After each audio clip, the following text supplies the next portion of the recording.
Assalamualaikum warahmatullahi wabarakatuh. Teman-teman sekalian, kali ini saya akan sharing tema parenting yang berjudul self-worth, bagaimana kita menumbuhkan rasa berharga pada diri anak-anak kita. Teman-teman sekalian, baru-baru ini saya mengikuti pelatihan yang berjudul Family Therapy, jadi terapi keluarga. Nah, tema utama dari terapi keluarga ini yang pertama adalah tentang self-worth. Bagaimana self-worth atau perasaan berharga pada diri seseorang ini memiliki peranan yang sangat besar yang akan nantinya mempengaruhi cara ia berkomunikasi, cara ia berinteraksi dengan orang lain, cara dia menghadapi permasalahan yang ada di kehidupannya. Nah, apa itu self-worth? Ya, jadi self-worth itu adalah penilaian kita terhadap diri kita sendiri. Bagaimana kita memandang, melihat, ataupun memaknai diri kita sendiri seutuhnya. Nah, teman-teman sekalian, cara pandang atau penilaian kita pada diri sendiri ini tentu saja banyak dipengaruhi oleh bagaimana orang tua atau orang-orang di sekitar kita merespon kita, ya. Nah, maka dari itu poin pola asuh atau pengasuhan orang tua itu menjadi besar sekali kontribusinya terhadap self-worth seseorang. Ya, kita bisa mengecek sendiri self-worth diri kita seperti apa kondisinya saat ini, ya, dan itu dipengaruhi oleh bagaimana dulu orang tua atau orang-orang di sekitar kita memperlakukan kita, atau juga dari cara kita memaknai ataupun memandang mereka menilai kita seperti apa. Nah, ya, karena itu teman-teman sekalian, karena pentingnya self-worth ini, maka kita perlu mengetahui bagaimana caranya supaya kita semua, diri kita, pasangan kita, anak-anak kita, orang-orang di sekitar kita itu bisa memiliki self-worth yang baik, self-worth yang tinggi. Nah, tapi terlebih dahulu tentunya kita bisa mulai dari diri kita sendiri. Kita cek apa saja hal-hal yang bisa membuat kita merasa berharga. Ya, boleh tulis 3, 5, atau bahkan beberapa item ya, yang selama ini bisa membuat harga diri kita atau diri kita merasa berharga, merasa dicintai, merasa bahagia. Di list satu persatu. Oh, saya merasa berharga ketika saya dipeluk pasangan saya mau berangkat kerja. Ya, saya merasa berharga ketika anak-anak saya mau makan masakan saya. Saya merasa berharga ketika saya bisa mencapai target ibadah saya. Saya merasa berharga ketika dalam satu hari saya bisa menghasilkan konten ataupun karya yang bermanfaat yang bisa saya share atau bagikan kepada teman-teman. Nah, begitupun halnya dalam konteks hubungan pernikahan ya. Teman-teman bisa cek apa saja nih yang dilakukan pasangan yang bisa membuat teman-teman bahagia. Ya, contohnya tadi kalau saya merasa berharga ketika pasangan saya memeluk saya, mencium saya ketika mau berangkat kerja. Begitupun sebaliknya, ketika dia tidak melakukan itu atau pelukannya cuma singkat, saya merasa tidak berharga, kurang gitu ya. Nah, kemudian apa lagi? Misalnya kalau saya merasa berharga ketika pasangan saya mau mensupport, menemani, mengantar saya berangkat mengisi seminar atau kajian-kajian di Kota Semarang. Nah, itu. Jadi saya merasa berharga karena saya disupport oleh pasangan saya.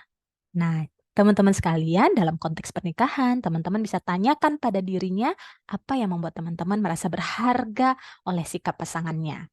Nah, nanti itu bisa dievaluasi ke pasangan. Oh, saya senang kalau uh, suami melakukan ini, kalau istri melakukan ini. Begitupun ke anak. Ya, atau anak kita bisa tanyakan, apa sih yang membuat kamu merasa berharga?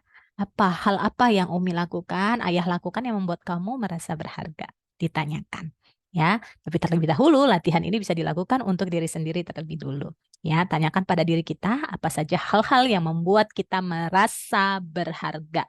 Apa saja perlakuan orang lain yang membuat kita merasa berharga. Oke, kemudian tanyakan kembali. Nah, sebaliknya. Apa saja hal-hal yang membuat kita merasa tidak berharga? Apa saja yang membuat kita merasa sedih, merasa kecewa, merasa kesel, ya, merasa takut? Coba ditanyakan, ya. Nah, kalau saya misalnya, saya merasa sedih, kalau saya tidak dipeluk gitu, dalam sehari pelukannya kurang, dari pasangan maupun dari anak-anak. Karena bahasa cinta saya dominan di sentuhan, yaitu pelukan. Nah, atau saya merasa sedih ketika, misalnya anak saya, bernada tinggi ketika misalnya membantah ataupun tidak nurut apa yang saya ucapkan, gitu ya. Atau saya merasa sedih ketika ditolak, gitu ya. Nah, jadi ada suatu peristiwa di masa itu dalam pernikahan adik saya yang nomor 2 ketika sesi foto keluarga, gitu ya. Saya sudah maju nih ke depan bersama adik-adik yang lain, gitu ya, karena saya 4 bersaudara, saya anak cewek paling besar dan punya 3 saudara laki-laki. Jadi pada sesi foto itu diajak berfoto keluarga gitu kan, ayah, ibu, dan, saya bersaudara. Nah, namun kemudian pada masa itu ayah, menyetop saya, "Stop Kakak, nanti dulu," gitu ya. "Sekarang mau foto sama adik-adik cowok dulu." Nah ya, karena saya sudah maju dan sudah melangkah ke area foto, saya merasa sedih sekali saat itu. Saya merasa ditolak, saya merasa tidak diprioritaskan, saya merasa kecil hati, gitu ya. Tadinya udah semangat mau foto, terus stop, jangan dulu, gitu ya. Oh, sedih. Jadinya saya pada saat itu ya udah nangis kejer gitu ya, nangis gitu ya. Jadi di panggung orang lagi nikah kita nangis di situ. Jadi pada pada sibuk deh ngerumun, "Ya diem diem diem diem," gitu ya. Tapi ternyata itu membekas sampai dengan saat ini. Jadi kemarin pas lagi pelatihan justru itu muncul. Nah, ternyata masih sedih. Kalau sekarang sudah tidak sedih lagi karena kemarin sudah dirilis. Jadi ketika emosi itu muncul, izinkan hadir lalu lepaskan. Nah, untuk itu kita perlu tahu apa sih yang membuat kita merasa berharga dan apa yang membuat kita merasa tidak berharga. Karena ini penting, untuk bisa dipahami oleh diri kita dan dipahami oleh orang-orang di sekitar kita. Sehingga kita satu sama lain bisa saling mengenal untuk membuat hubungan kita semakin baik ke depannya. Apa yang membuat, pasangan kita merasa berharga, nah itu penuhi. Apa yang membuat anak-anak kita merasa berharga, itu dipenuhi. Termasuk juga diri kita sendiri, kita sampaikan apa yang membuat kita senang dan apa yang membuat kita tidak senang, saling mengupayakan untuk bisa mewujudkannya.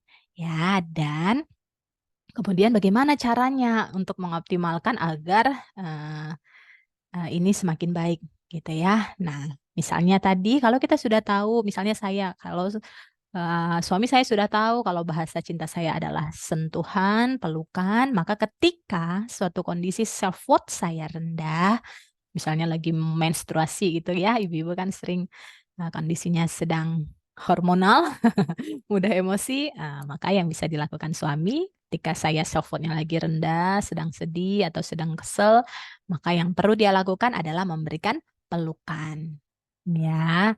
Nah, sehingga responnya tepat dan self worth saya bisa naik kembali. Begitupun kita ke anak-anak, ketika kita tahu, oh dia juga dominan di sentuhan, oh dia dominannya di, kalimat afirmasi berupa pengakuan, apresiasi, maka kita berikan itu ketika ada kondisi-kondisi yang menunjukkan dia sedang merasa tidak berharga. Apakah karena dibully oleh teman-teman, atau apa yang dia inginkan tidak tercapai, atau dia sedang ada perdebatan dengan teman ataupun adik-adiknya, ya. Nah, teman-teman sekalian, di sini saya akan bagikan 2 cara yang optimal untuk bisa meningkatkan self worth kita. Yang pertama adalah memberikan apresiasi ataupun pengakuan kepada orang-orang yang kita cintai. Dan yang kedua adalah menerima tanpa syarat apapun kondisi kita maupun orang-orang di sekitar kita saat ini. Jadi penerimaan akan membuat kita merasa berharga, termasuk diri kita. Ketika kita bisa menerima diri kita apa adanya saat ini, maka itu akan membuat kita merasa better gitu ya, tidak membandingkan diri dengan orang lain, tidak membandingkan diri kita dengan pencapaian-pencapaian orang lain gitu ya. Tidak membandingkan diri kita saat ini dengan apa yang kita harapkan yang masih jauh itu, gitu ya. Jadi benar-benar menerima seutuhnya diri kita, baik kelebihan maupun kekurangannya, sehingga kita tetap merasa berharga dan bisa mengapresiasi apa yang sudah kita upayakan sejauh ini. Begitupun bisa kita lakukan kepada pasangan maupun anak-anak kita, berikan pengakuan dan apresiasi atas usaha-usaha baik yang sudah bisa mereka lakukan ataupun tunjukkan selama ini. Ya, betapa banyak orang yang bermasalah karena kurangnya pengakuan. Ya, itu tadi maka self worth itu menjadi kunci, ya, kunci kesuksesan, kunci kebahagiaan, dalam kehidupan ini. Ya, ketika kita bisa membuat orang-orang di sekitar kita merasa berharga, maka insya Allah mereka pun akan menjadi dirinya yang terbaik. Ya, maka perbanyak atau latih diri kita untuk bisa memberikan apresiasi, mengakui keberadaan orang-orang di sekitar kita, dan mengizinkan mereka menjadi versi terbaik dirinya. Teman-teman sekalian, semoga sharing ini bisa bermanfaat dan menjadikan diri kita semakin berharga, karena pada dasarnya kita semua berharga. Terima kasih. Assalamualaikum.